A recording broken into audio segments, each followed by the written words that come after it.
ಈಗ ಕರ್ನಾಟಕದಲ್ಲಿ ಮೀಸಲಾತಿಯಲ್ಲಿ ಒಳ ಮೀಸಲಾತಿ ಕೊಡಬೇಕಂತಕ್ಕಂಥ ಒಂದು ಹೋರಾಟ 30-35 ವರ್ಷದಿಂದ ನಡ್ಕೊಂಬಂದಿದೆ. ಆಗ ಪ್ರೊಫೆಸರ್ ಬಿ ಕೃಷ್ಣಪ್ಪ DSS ಫೌಂಡ್ರು ಅವರು ನಾವು ಸ್ಟಾರ್ಟ್ ಮಾಡಿದ್ದು, ನಾವೆಲ್ಲ ಕೆಲವರು ಸೇರ್ಕೊಂಡು. ಅದೇ ಟೈಮಲ್ಲಿ ಆಂಧ್ರದಲ್ಲಿ ಸ್ಟಾರ್ಟ್ ಆಯಿತು, ಪಂಜಾಬಲ್ಲಿ ಅದಕ್ಕಿಂತ ಮುಂದೆ ಆಗಿತ್ತು, ಹರಿಯಾಣದಲ್ಲಾಗಿತ್ತು, ಪಂಜಾಬ್ ಹರಿಯಾಣಲ್ಲಿ ಮುಗಿದು ಬಂದಿದೆ. ಕರ್ನಾಟಕ ರಾಜ್ಯದಲ್ಲಿ ಸುಮಾರು 30-35 ವರ್ಷ ನಡೆದಿದೆ. ಈ ಹಿಂದೆ ಜನತಾದಳ ಅವರ ಪ್ರಣಾಳಿಕೆಯಲ್ಲಿ ಹಾಕಿದ್ರು, ನಾವು ಅಧಿಕಾರಕ್ಕೆ ಬಂದರೆ ಒಳ ಮೀಸಲಾತಿ ಜಾರಿ ಮಾಡ್ತೀವಿ ಅಂತ. ಬಟ್ ಅವ್ರು ಮಾಡಲಿಲ್ಲ. ಅದೇ ಥರ BJP ಅಧಿಕಾರಕ್ಕೆ ಬಂದರು, ಪ್ರಣಾಳಿಕೆಯಲ್ಲಿ ಹಾಕಿರೋ ಅವರು ಕೂಡ ಮಾಡಲಿಲ್ಲ. ಸರ್ಕಾರ 2 ಸಾರಿ 3 ಸಾರಿ ಮಾಡಿದ್ರು ಕೂಡ. ಆಮೇಲೆ 2005ರಲ್ಲಿ ಅಧಿಕಾರಕ್ಕೆ ಬಂದ ಸಿದ್ದರಾಮಯ್ಯ ಸರ್ಕಾರ ಕೂಡ ಮಾಡ್ತೀವಿ ಅಂತ ಹೇಳಿದ್ರು, ಅವರು ಕೂಡ ಮಾಡಲಿಲ್ಲ. ಅದಾದ ಮೇಲೆ ಏನು ಇವತ್ತು ಬಸವರಾಜ ಬೊಮ್ಮಾಯಿ ಸರ್ಕಾರ ಇದ್ದಾಗ SC ಮತ್ತು ST ರಿಸರ್ವೇಷನ್ನು ಜಾಸ್ತಿ ಮಾಡಬೇಕು ಜನಸಂಖ್ಯೆ ಆಧಾರದ ಮೇಲೆ ಅಂತೇಳಿ ಸುಮಾರು ನಮ್ಮ SC ಸ್ವಾಮಿಗಳು ಮತ್ತು ST ಸ್ವಾಮಿ, ಯಾರು ವಾಲ್ಮೀಕಿ ಸ್ವಾಮೀಜಿ, ಬಸವಾನಂದ, ಮಾದಾರ ಚೆನ್ನಯ್ಯ, ಈ ಥರ ಎಲ್ಲ ಸ್ವಾಮೀಜಿಗಳು ಸೇರ್ಕೊಂಡು ನಾವೆಲ್ಲ ಸಂಘಟನೆಗಳಿಗೆ ಸೇರಿ ಸುಮಾರು 1 ವರ್ಷಗಳ ಕಾಲ ಫ್ರೀಡಮ್ ಪಾರ್ಕಲ್ಲಿ ಧರಣಿ ಮಾಡಿದ್ವಿ. ಆ ಸಮಯದಲ್ಲಿ ಬಸವರಾಜ ಬೊಮ್ಮಾಯಿ ಸರ್ಕಾರ STಗೆ 3-7%, STಗೆ 15-17% ಕೊಡ್ತು. ಬಟ್ ಆದರೆ 9th ಶೆಡ್ಯೂಲ್ಗೆ ಹಾಕ್ಬೇಕಾಯ್ತು, ಅದು ಹಾಕಲಿಲ್ಲ. ಮತ್ತು ನೆಕ್ಸ್ಟ್ ಬರೋದ ಸರ್ಕಾರಗಳಲ್ಲಿ 2023ರಲ್ಲಿ ಚಿತ್ರದುರ್ಗದಲ್ಲಿ ದಲಿತ ಸಮಾವೇಶ ಅಂತ ಮಾಡಿ ಕಾಂಗ್ರೆಸ್ಸರು ಕೂಡ ಪ್ರಣಾಳಿಕೆಯಲ್ಲಿ ಹಾಕಿ ನಾವೇನು ಅಧಿಕಾರಕ್ಕೆ ಬಂದರೆ 24 ಗಂಟೆ ಒಳಗಡೆ ಕ್ಯಾಬಿನೆಟ್ ಡಿಸಿಷನ್ ಮಾಡಿ ಸೆಂಟ್ರಲ್ಗೆ ರೆಕಮೆಂಡ್ ಮಾಡ್ತೀವಿ ಅಂತೇಳಿ ಘೋಷಣೆ ಮಾಡಿದರು. ಬಟ್ ಅಧಿಕಾರಕ್ಕೆ ಬಂದು 1 ವರ್ಷ ಆದರೂ ಕೂಡ ಅವ್ರು ಮಾಡಲಿಲ್ಲ. ಅದಾದಮೇಲೆ ಎಲ್ಲ ಕಡೆ ಚಳುವಳಿ ಸ್ಟಾರ್ಟ್ ಆಯಿತು. ಅವರು ಮಾಡಲ್ಲ ಅಂತ ಗೊತ್ತಾದ ಮೇಲೆ ಚಳುವಳಿಗಳೆಲ್ಲ ಕಡೆ ಸ್ಟಾರ್ಟ್ ಆಯಿತು. 1 ವರ್ಷ ಏನೂ ಮಾಡಲಿಲ್ಲ. ಮತ್ತು ನಮ್ಮಲ್ಲೇ ಕೆಲವರು ಸುಪ್ರೀಂ ಕೋರ್ಟಲ್ಲಿ ರಿಟ್ ಫೈಲ್ ಮಾಡ್ಕೊಂಡಿದ್ರು.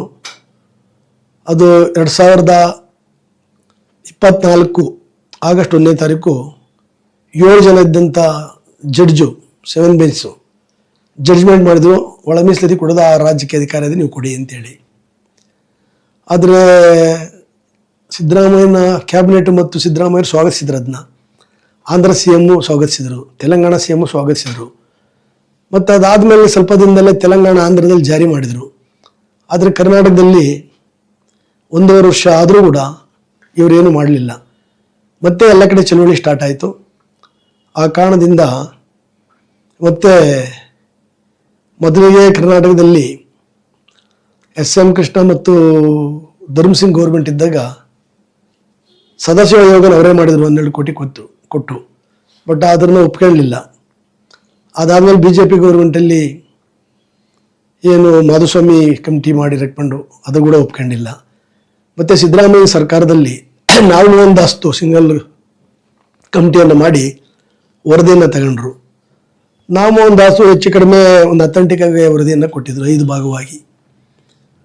SCನಲ್ಲಿ ವಲಿಯ ಮಾದಿಯ, ಲಂಬಾಣಿ ಬೋವಿ, ಕೊರ್ಮ ಕೊರ್ಚ ಮತ್ತು ಅಲೆಮಾರಿ ಅಂತ 5 ಗುಂಪಾಗಿ ಮಾಡಿದರು ಅವರು. ಬಟ್ ಅದರಲ್ಲೂ ಕೂಡ ಸರ್ಕಾರ ಯಾವುದ್ಯಾವುದೋ ಒತ್ತಡಕ್ಕೆ ಅದು ಒಪ್ಕೊಳ್ಳಲಿಲ್ಲ. ಸರ್ ಯಾವುದೋ ಕಾರಣಕ್ಕೋಸ್ಕರ ಇವಾಗ ಚಳುವಳಿಗಳೆಲ್ಲ ಎಲ್ಲ ಕಡೆ ಸ್ಟಾರ್ಟ್ ಆದಮೇಲೆ ನಾವು ಸುಮಾರು 55,000 ಜನ ಸೇರಿಸಿ ಒಳ ಮೀಸಲಾತಿ ಹೋರಾಟ ಸಮಿತಿ ಅಂತೇಳಿ ನಾವೆಲ್ಲ ಕಡೆ ಚಳುವಳಿ ಸ್ಟಾರ್ಟ್ ಮಾಡಿದ್ವಿ. ಅದರಲ್ಲಿ ಹಿಂದೆ ಇದ್ದಂಥ ಶಂಕರಪ್ಪ, ಮಾದಿಗ ದಂಡೋರ, ಮಾರಪ್ಪ, ಅದೇ ಥರ ಅಂಬಣ್ಣ, ನಮ್ಮ ಎನ್ನುಮೂರ್ತಿ, P ಮೂರ್ತಿ, ಅದೇ ಥರ ಬಸವರಾಜು, ಆಮೇಲೆ ಅದೇ ಥರ ಬಂದು ನಮ್ಮ ಏನಿದು ಭಾಸ್ಕರ್ ಪ್ರಸಾದು, ಹಂಗೆ ಸಾಕಷ್ಟು ಜನ ಬೇರೆ ಬೇರೆ ಹೆಸರಲ್ಲಿ ಸಂಘಟನೆ ಮಾಡ್ಕೊಂಡು ಬಂದರು. ಏನಪ್ಪ ಇದಾಗಲ್ಲ ಅಂತ ಹೇಳಿ ನಮಗೆ ಸ್ವಲ್ಪ ಅರಿವಾದ ಮೇಲೆ ಮೊನ್ನೆ ಯಾವತ್ತು 12ನೇ ತಾರೀಕು ಹೋದ ತಿಂಗಳಲ್ಲಿ ಒಂದು 50,000 ಜನ ಸೇರಿಸಿ ಒಳ ಮೀಸಲಾತಿ ಹೋರಾಟ ಸಮಿತಿ ಅಂತ ದೊಡ್ಡ ಕಾರ್ಯಕ್ರಮ ಮಾಡಿದ್ವಿ. ಚೀಫ್ ಮಿನಿಸ್ಟರ್ ಕರೆದು 1 ಗಂಟೆ ಮಾತಾಡಿ ನಮಗೆ, ಇಲ್ಲ ನೀವು ವಾಪಸ್ ತಗೊಳ್ಳಿ, ನಾವು 27ನೇ ತಾರೀಕು ಸ್ಪೆಷಲ್ ಕ್ಯಾಬಿನೆಟ್ ಕರೆದು ಇದನ್ನು ಪಾಸ್ ಮಾಡೋದನ್ನು ಜಾರಿ ಮಾಡಿಬಿಡ್ತೀವಿ ಅಂತ ಹೇಳಿದರು. ನಾವು ಕೇಳಿದ್ದು ಹಿಂದೆಗಡೆ 17%, ಬಟ್ 50% ಮೇಲೆ ಹೋಗಬಾರ್ದು ಅನ್ನೋ ಕಾರಣಕ್ಕೆ ಆ ಕಾರಣಕ್ಕೆ 17 ಆಗಲ್ಲ 15 ಮಾಡ್ತೀವಿ ಅಂದರು. ಸರ್ 15 ಮಾಡಿ ಅಂತ ಒಪ್ಕೊಂಡ್ವಿ. ಇವಾಗ ಹಿಂದೆ BJP ಸರ್ಕಾರನೇ ಒಂದು ಎಕನಾಮಿಕ್ಲಿ ವೀಕರ್ ಸೆಕ್ಷನ್ ಅಂತೇಳಿ 10% ರಿಸರ್ವೇಷನ್ ಕೊಡ್ತು. ಅವ್ರು ಯಾರು ಅಪ್ಲಿಕೇಶನ್ ಹಾಕಿಲ್ಲ, ಧರಣನೂ ಮಾಡಿಲ್ಲ, ಹಂಗಂತ ನಾವೇನು ಅಬ್ಜೆಕ್ಷನ್ ಮಾಡಿಲ್ಲ. ಬಟ್ ಇದು 35 ವರ್ಷದ ಹೋರಾಟ ಆದರೂ ಕೂಡ ಇದು ಬಗೆಹರಿತಾ ಇಲ್ಲ. ಅದಕ್ಕೆ 27ನೇ ತಾರೀಕು ಮಾಡಬೇಕಾಗಿತ್ತು, ತಿಂಗಳು. ಈ ಬೈ ಎಲೆಕ್ಷನ್ ಸ್ಟಾರ್ಟ್ ಆಗಿದ್ರೆ ಕೋಡ್ ಆಫ್ ಕಂಡಕ್ಟ್ ಬಂತು ಅಂತೇಳಿ ಅದನ್ನು ಸ್ಟಾಪ್ ಮಾಡಿದರು. ಈಗ ಬೈ ಎಲೆಕ್ಷನ್ ಮುಗಿದಿದೆ, ಈಗಲೂ ಇನ್ನೂ ಮಾಡಿರಲ್ಲ. ಈಗ ಒಂದು 4-5 ದಿನಕ್ಕಿಂತ CM ಹತ್ರ 2 ಟೈಮ್ ನಾವು ಮಾತುಕತೆ ಮಾತಾಡಿದ್ದೀವಿ. ಆಮೇಲೆ ಎಲ್ಲ SC ಮತ್ತು ST ಬರ್ತಕ್ಕಂಥ ಎಲ್ಲ ಮಿನಿಸ್ಟ್ರ್ ಹತ್ರ ನಾವು ಮಾತಾಡಿದ್ದೀವಿ. ಜನರಲ್ ಕ್ಯಾಸ್ಟ್ ಎಲ್ಲ ಮಿನಿಸ್ಟ್ರ್ ಹತ್ರ ಕೂಡ ಮಾತಾಡಿದ್ದೀವಿ. ಇದನ್ನು ಬಗೆಹರಿಸ್ಬೇಕು ಕೂಡಲೇ. ಯಾಕೆಂದರೆ ಇದು ಮೀಸಲಾತಿನಲ್ಲಿ ಸರ್ಕಾರಿ ಹುದ್ದೆ ಇರೋದು ಭಾಳ ಕಮ್ಮಿ, ಖಾಸಗಿನಲ್ಲಿ 98% ಇದೆ. ಸರ್ಕಾರ ಕೇಂದ್ರ ರಾಜ್ಯ ಎಲ್ಲ ಸೇರ್ಕೊಂಡು ಬರೀ 2% ಇದೆ. ಆ ಎರಡು ಕೂಡ ಹೊಂದಿಕೊಳ್ಳೋದಿದೆ. ಅದಕ್ಕೆ ಮುಂದಿನ ದಿನದಲ್ಲಿ ಪರಿಶಿಷ್ಟ ಜಾತಿ ವರ್ಗ, ಹಿಂದುಳಿದ ವರ್ಗ, ಧಾರ್ಮಿಕ ಅಲ್ಪಸಂಖ್ಯಾತರು ಮತ್ತು ಎಲ್ಲ ಸಮುದಾಯದ ಬಡವರು ಸೇರಿ ಖಾಸಗೀಕರಣದಲ್ಲಿ ಮೀಸಲಾತಿ ಬೇಕು ಅಂತ ನಾವು ಹೋರಾಟ ಮಾಡಬೇಕಾಗಿದೆ. ಅದರಿಂದ ಇದನ್ನು ಜಲ್ದಿ ಮುಗಿಸ್ಬಿಡಿ ಅಂತ ನಾವು ಒತ್ತಾಯ ಮಾಡ್ತಾ ಇದ್ದೀವಿ ಸರ್ಕಾರಕ್ಕೆ. ಈಗ 4-5 ದಿನಕ್ಕೆ ಹಿಂದೆ ಆದಂಥ ಮೀಟಿಂಗ್ನಲ್ಲಿ ನಮ್ಮಲ್ಲಿ SC ST ಇರ್ತಕ್ಕಂಥ ಎಲ್ಲ ಮಂತ್ರಿಗಳು, ವರ್ಗೀಕರಣ ಹೋರಾಟ ಮಾಡಬೇಕನ್ನೋ ಸಂಸ್ಥೆಯಲ್ಲಿರ್ತಕ್ಕಂಥ KH ಮುನಿಯಪ್ಪನವರು, ಅದೇ ರೀತಿ ನಮ್ಮ ಏನು RV ತಿಮ್ಮಾಪುರು, ಆಂಜನೇಯ ಎಲ್ಲ ಕೂಡ ವರ್ಕೌಟನ್ನು ಮಾಡಿದ್ದಾರೆ. ಆಗ ಈಗ 24ಕ್ಕೆ ಸ್ಪೆಷಲ್ ಕ್ಯಾಬಿನೆಟನ್ನು ಕರೆದಿದ್ದಾರೆ. ಈ ಸ್ಪೆಷಲ್ ಕ್ಯಾಬಿನೆಟಲ್ಲಿ ಸಿದ್ದರಾಮಯ್ಯನವರು ಮಾಡಬೇಕಿದ್ರನ್ನು. ಈಗ ಸಂವಿಧಾನ ಜಾರಿ ಮಾಡಿ ಅಥವಾ ಸಂವಿಧಾನ ರಕ್ಷಿಸಿ ದೇಶ ಉಳಿಸಿ ಅಂತೇಳಿ ರಾಹುಲ್ ಗಾಂಧಿ ಅವರು ಸಂವಿಧಾನ ಬುಕ್ಕನ್ನೇ ದೇಶದ ಕತ್ತೆ ತೆಗಲಾಕಿ ತಿರುಗ್ತಾರೆ. ಆದರೆ ಇವರೇ ಸಂವಿಧಾನದಲ್ಲಿ ಕೆಳಗಡೆ ಬರುವಂಥ ಸುಪ್ರೀಂ ಕೋರ್ಟು ಪ್ರಧಾನಿಗೆ, ಪ್ರೆಸಿಡೆಂಟ್ ಆಫ್ ಇಂಡಿಯಾಗೆ ಯಾರಿಗೆ ಬೇಕಾದ್ರೂ ಪ್ರಶ್ನೆ ಮಾಡ್ಬೋದು, ಆರ್ಡರ್ ಮಾಡ್ಬೋದು. ಅಂಥ ಆರ್ಡರ್ನ ಇವರು 2 ವರ್ಷ ಆದರೂ ಕೂಡ ಕೆಳಗಡೆ ಹಾಕೊಂಡು ಕೂತ್ಕೊಂಡಿದ್ದಾರೆ. ಅದಕ್ಕೆ 24 ಯಾವುದೇ ಕಾರಣದಿಂದ ಹಿಂದೆ ಹೋಗಬಾರ್ದು. ಆಮೇಲೆ ಇದು ಬರೀ SC MLAಗಳು ಮತ್ತು SC ಮಂತ್ರಿಗಳು ಮಾತ್ರ ಅಲ್ಲ, STಗಳು ಮಾತಾಡಬೇಕು. ಅದೇ ಥರ ಹಿಂದುಳಿದ ವರ್ಗದ ಮಂತ್ರಿಗಳು ಕ್ಯಾಬಿನೆಟಲ್ಲಿ ಮಾತಾಡಬೇಕು. ಅದೇ ಥರ ಜನರಲ್ ಕ್ಯಾಸ್ಟಲ್ಲಿ ಇರ್ತಕ್ಕಂಥ ಲಿಂಗಾಯತರು, ಒಕ್ಕಲಿಗರು, ಬ್ರಾಹ್ಮಣರೆಲ್ಲ ಕೂಡ ಮಾತಾಡಬೇಕು. ಯಾಕೆಂದರೆ ಎಲ್ಲ ಕ್ಷೇತ್ರದಲ್ಲೂ ಕೂಡ ಈ ಒಳಮೀಸಲಾತಿಗೆ ಸಂಬಂಧಪಟ್ಟಂಥ ಸಮುದಾಯ ಏನಿದೆ ಎಲ್ಲ ಕಡೆ ಓಡ್ ತಗೊಂಡಿದ್ದಾರೆ, ಮುಂದೆ ಕೂಡ ತಗೋಬೇಕಾಗ್ತದೆ. ಅದಕ್ಕೆ 24ನೇ ತಾರೀಕು ಸಿದ್ದರಾಮಯ್ಯನವರು ಯಾವುದೇ ಕಾರಣದಿಂದ ಹಿಂದಕ್ಕೆ ಹೋಗ್ದಿರ ಇದನ್ನು ಪಾಸ್ ಮಾಡ್ಬೇಕಂತ ಹೇಳಿ ಏನಿವತ್ತು ಒಳಮೀಸಲಾತಿ ಹೋರಾಟ ಸಮಿತಿ ಒಕ್ಕೂಟ ಇದೆ, ಆ ಒಕ್ಕೂಟದ ಪರವಾಗಿ ನಾವು ಮತ್ತೆ ಒತ್ತಾಯ ಮಾಡ್ತಾ ಇದ್ದೀವಿ. 24 ಅದಕ್ಕೆ ಹಿಂದಕ್ಕೆ ಹೋಗಬಾರ್ದು. ಆಮೇಲೆ ಎಲ್ಲ ಸಮುದಾಯದ ಕ್ಯಾಬಿನೆಟ್ ಮಿನಿಸ್ಟ್ರು ಮಾತಾಡಬೇಕು. 24 ನಾವು ನೋಡ್ಕೊಂಡು ಇವರೇನಾದರೂ ಸರಿಯಾದ ತೀರ್ಮಾನ ತಗೊಂಡಿಲ್ಲ ಅಂದರೆ ನಾವು ರಾಜ್ಯ ಸಮಿತಿ ಮೀಟಿಂಗನ್ನು ಕರೆದು ನಮ್ಮಲ್ಲಿರ್ತಕ್ಕಂಥ ಎಲ್ಲ ಇಂಟೆಲೆಕ್ಚುಯಲ್ಸು, ನೌಕರರು, ರಿಟೈರ್ಡ್ IAS IPS ಆಫೀಸರ್ಸು, ಎಲ್ಲ ಸಾಮಾಜಿಕ ಸಂಘಟನೆಗಳು ಕೂಡೀಕರಿಸಿ ಮುಂದೆ ನಾವೇನು ಮಾಡ್ಬೇಕು ಅನ್ನೋದನ್ನು ನಾನು ತೀರ್ಮಾನ ತಗೋಬೇಕಾಗ್ತದೆ. ಇದೇ ಥರ 2018ರಲ್ಲಿ ಉಡಾಪೆ ಮಾತುಗಳನ್ನು ಆಡಿ ಸರಿಯಾದ ತೀರ್ಮಾನ ತಗೊಂಡ ಕಾರಣ ಕಾಂಗ್ರೆಸ್ ಇಲ್ಲಿ ಅಧಿಕಾರಕ್ಕೆ ಹಾಕೊಂಡಿತ್ತು. ಈಗ ಅದೇ ಥರ ಮಾಡಿದರೆ 2028ಕ್ಕೆ ಬರ್ತಕ್ಕಂಥ ಅಸೆಂಬ್ಲಿ ಎಲೆಕ್ಷನ್ನು, ಈಗ ನೆಕ್ಸ್ಟ್ ಬರ್ತಕ್ಕಂಥ ಜಿಲ್ಲಾ ಪಂಚಾಯತಿ, ತಾಲೂಕ್ ಪಂಚಾಯತಿ, ಪಟ್ಟಣ ಪಂಚಾಯತಿಗಳು, ಬೆಂಗಳೂರು, ಗ್ರೇಟರ್ ಬೆಂಗಳೂರು ಇವ್ರಿಗೆ ಭಾಳ ಹೊಡೆತ ಬೀಳ್ತದೆ. ಆಮೇಲೆ 2028 ಕಾಂಗ್ರೆಸ್ ಮುಕ್ತ ಕರ್ನಾಟಕ ಅಂತ ನಾವು ಮಾಡಬೇಕಾಗ್ತದೆ. ಹಂಗಂತ BJP ಸಪೋರ್ಟರ್ಸ್ ನಾವಲ್ಲ. BJP ಕಾಂಗ್ರೆಸ್ ಒಂದೇ ನಾಣ್ಯದ 2 ಮುಖಗಳು ಇವು.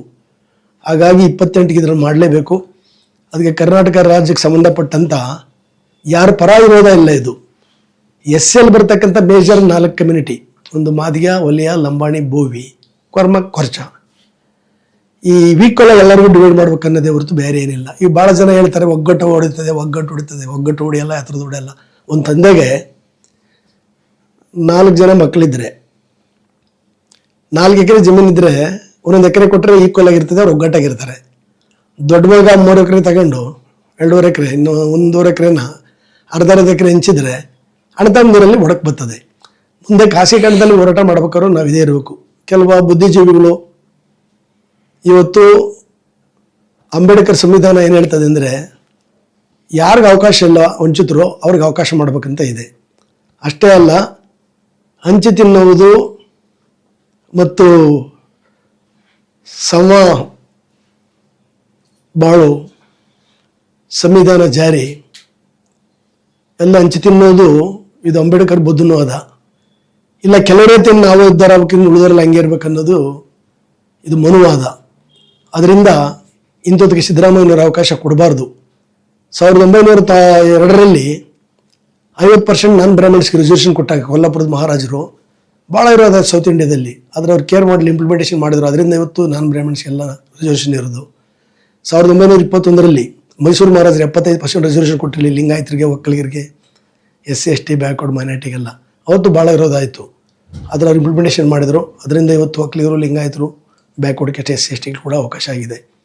ಅದೇ ಥರ ಅಂಬೇಡ್ಕರ್ ಅವರು ಹೋರಾಟ ಮಾಡುವಾಗ ಭಾಳ ಮನುವಾದಿಗಳು ವಿರೋಧ ಮಾಡಿದರು, ಒಗ್ಗಟ್ಟು ಹೊಡಿತದೆ ಅಂತ. ಅಂಬೇಡ್ಕರ್ ಬಿಡಲ್ಲ ಹೋರಾಟ ಮಾಡಿದರು, ಒಗ್ಗಟ್ಟಿನ ಹೊಡೆದಿಲ್ಲ. ಅದೇ ಥರ ಇವತ್ತಿದು ಸಣ್ಣ ವಿಚಾರವನ್ನು ಎಲ್ಲ ಸೇರ್ಕೊಂಡು 24 ಮುಗಿಸ್ಬೇಕು. ಇದು ಮುಗಿಸ್ಲಿಲ್ಲ ಅಂದರೆ ಇಡೀ ಕರ್ನಾಟಕದಲ್ಲಿ ಮುಂದೆ ಆಗ್ತಕ್ಕಂಥ ಎಲ್ಲ ವಿಚಾರಕ್ಕೂ ಸರ್ಕಾರನೇ ಹೊಣೆಗಾರಿಕೆ ಆಗಿರ್ತದೆ. ಇದರಲ್ಲಿ ಸಿದ್ದರಾಮಯ್ಯನವ್ರದ್ದು ಒಬ್ಬರದೇ ಅಲ್ಲ. ಸಿದ್ದರಾಮಯ್ಯನವರು ಮುಖ್ಯಮಂತ್ರಿಗಳು, ಉಪಮುಖ್ಯಮಂತ್ರಿ DK ಶಿವಕುಮಾರು, ಉಳಿದಂಥ ಎಲ್ಲ ಕ್ಯಾಬಿನೆಟ್ ಮಿನಿಸ್ಟರ್ಸು ಕೂಡ ಇದ್ರ ಮಾತಾಡಿ ಅವತ್ತು ಕ್ಲೋಸ್ ಮಾಡಬೇಕು. ನಾವು 24ವರೆಗೂ ಕಾಯ್ತೀವಿ.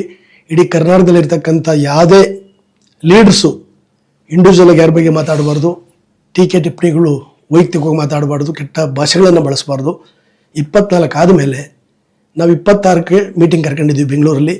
ಸರ್ಕಾರ ಏನು ತೀರ್ಮಾನ ತಗೊಂತದೆ ನೋಡಿ ಮುಂದಿನ ಹೋರಾಟವನ್ನು 26ಕ್ಕೆ ನಾವು ಒಂದು ತೀರ್ಮಾನವನ್ನು ತಗೊಂತೀವಿ ಅಂತಕ್ಕಂಥ ಕರ್ನಾಟಕದ ಮೀಸಲಾತಿಗೆ ಸಂಬಂಧಪಟ್ಟಂಥ ಎಲ್ಲ ಫಲಾನುಭವಿಗಳಿಗೂ ಅದರ ಹಿಂದೆ ಸಪೋರ್ಟ್ ಮಾಡ್ತಕ್ಕಂಥವ್ರಿಗೆಲ್ಲ ನಾನು ಕಳಕಳಿ ಮನವಿ ಮಾಡ್ಕೊಳ್ತೀನಿ. 26ಕ್ಕೆ ನಾವು ತೀರ್ಮಾನ ತಗೊಂತೀವಿ.